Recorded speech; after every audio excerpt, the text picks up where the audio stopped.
Just खबर में आपका स्वागत है। मैं हूं पंकज पांडे और आप देख रहे हैं हमारी खास पेशकश से पाक की गिदड़ भभकी। जी हां, पाक की गिदड़ भभकी इसलिए क्योंकि पाकिस्तान लगातार इस तरह के बयान देता है और हर बार उसे मुंह की खानी भी पड़ती है।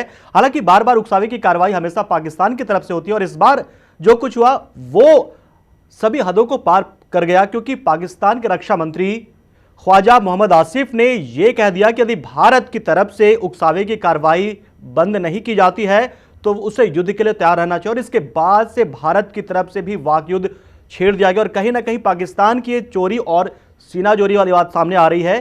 क्या कुछ कहा फिलहाल ये बताएंगे आपको, क्योंकि इससे पहले आपको बता दें कि मोहम्मद आसिफ हैं वो रक्षा मंत्री और वो सियालकोट में सीमा के पास पहुंचे हुए थे, कुंदनपुर गांव का दौरा करते और बार बार उन्हें यह बताया जा रहा था कि हमेशा भारत की तरफ से गोलीबारी शुरू की जाती है, सीज फायर का उल्लंघन किया जाता है। और उसके बाद मीडिया से बातचीत करते हुए उन्होंने ये बयान दे डाला कि भारत को चेत जाना चाहिए। भारत को उन्होंने चेतावनी दी है कि भारत अनायास पाकिस्तान के सीमा का अतिक्रमण ना करे और यदि उसके तरफ से बार बार इस तरह के उकसावे की कार्रवाई होगी तो उसे युद्ध जैसी स्थिति से निपटने के लिए भी तैयार रहना चाहिए। निश्चित तौर पर इस बयान के बाद से भूचाल आ गया है। हालांकि भारत के तमाम राजनीतिक पार्टियों ने इस बयान की कड़ी आलोचना की है, लेकिन कहीं ना कहीं इस पूरे मामले को लेकर केंद्र सरकार की विदेश नीति भी सवालों के घेरे में है और इसी पर हमारी आज की खास पेशकश है और इसीलिए हमने इस पेशकश को नाम दिया है पाक की गिदड़ भभकी, क्योंकि इससे पहले कई बार पाकिस्तान ने युद्ध करने की कोशिश की और हर बार भारतीय सेना के जवानों ने और उनकी बहादुरी के आगे उसे मुंह की खानी पड़ी। और हाल फिलहाल में हम 1965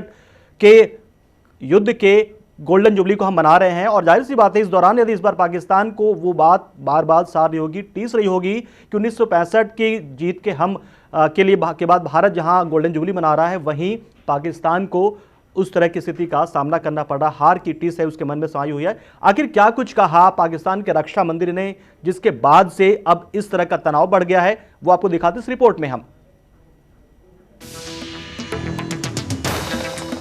50 साल हो रहे हैं 1965 की जंग में हमने जो भरपूर दिफा किया था अपनी सरजमीन का।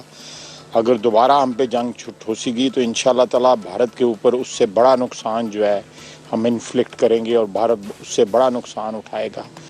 सुना आपने, ये पाकिस्तान के रक्षा मंत्री ख्वाजा मोहम्मद आसिफ हैं जो भारत को धमकी दे रहे हैं।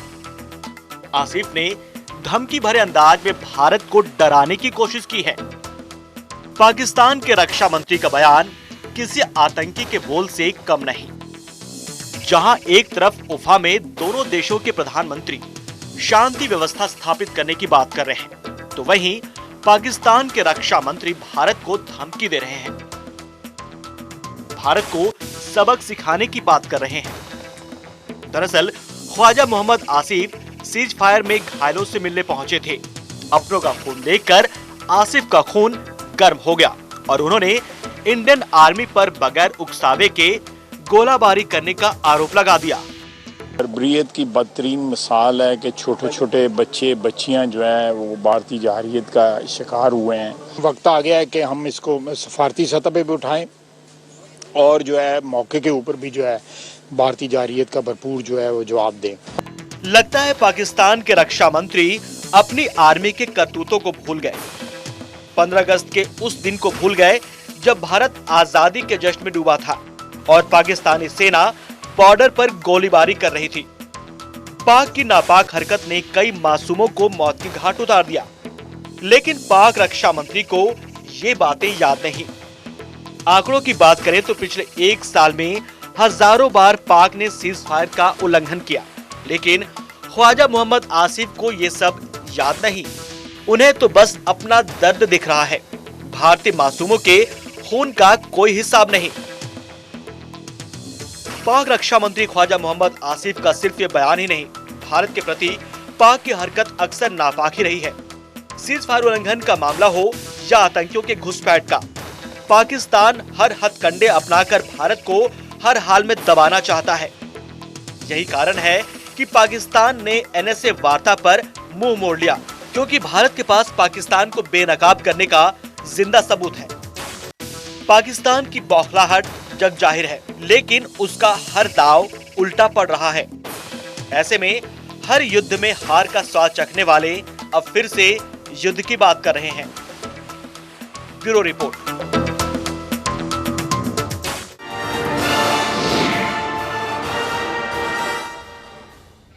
तो निश्चित तौर पर ख्वाजा मोहम्मद आसिफ का ये बयान दोनों देशों के बीच के तनाव को, जो कि पहले से ही काफी चरम पर पहुंचा, वो उसे और ज्यादा बढ़ाने का काम किया और इसीलिए भारत में अब इस बात को लेकर काफी गुस्सा है। तमाम राजनीतिक पार्टियों ने इसको लेकर आलोचना की और कड़ी निंदा की और कहा है कि पाकिस्तान को इस तरह की बातचीत से हमेशा दूर रहना चाहिए, बातचीत की कोशिश करनी चाहिए, लेकिन पाकिस्तान हमेशा युद्ध जैसी स्थिति बनाता रहता है और यही वजह है कि इस बार जो बयान आया है लगभग उसी से मिलता जुलता है। हमारे साथ इस वक्त इस पूरे मामले पर बातचीत करने के लिए ब्रिगेडियर अमृत कपूर जी हमारे साथ है। बहुत बहुत स्वागत है आपका। कपूर साहब, निश्चित तौर पर यह बयान जो अभी आया है ये अपने आप में चौंकाने वाला है, क्योंकि एक तरफ अमेरिका की सुरक्षा सलाहकार सुजैन राइस पाकिस्तान पहुंचती है, नवाज शरीफ से मुलाकात करती है, दूसरी तरफ वहां के रक्षा मंत्री सीमा के पास दौरा करते हैं और इस तरह का बयान देते हैं। तो क्या उन्हें लग रहा है कि क्या वो माहौल बनाने की कोशिश कर रहे हैं सुजैन राइस के सामने, यानी कि अमेरिका के सामने, कि भारत की तरफ से बार बार गोलीबारी होती है? नहीं, इसके कई एक कारण है। जो सबसे बड़ी चीज़ है कि जो उनकी अंदरूनी हालत है पाकिस्तान के अंदर, उसको वहाँ से उसको ध्यान हटाने के लिए और डिफ्लेक्ट करने के लिए ये पाकिस्तान टाइम टाइम पर ये जो कश्मीर की बोगी या रिलेशंस इंडिया के साथ में ये रेज़ करता रहता है। और ख़ास करके जब भी कोई अधिकारी, अमेरिकन अधिकारी कोई भी जब विज़िट करता है, उस समय ये लोग दिखाना चाहते हैं कि यहाँ पर जो भी हालात क्रिएट किया गया है वो हम नहीं कर रहे, वो हिंदुस्तान कर रहा है, ये बताना चाहते हैं। तो इसलिए कुछ ना कुछ ऐसी उल्टी सीधी ये स्टेटमेंट्स ये लोग देते हैं। और जैसे अभी ये बता रहे हैं कि जी युद्ध में भारत को बहुत हानि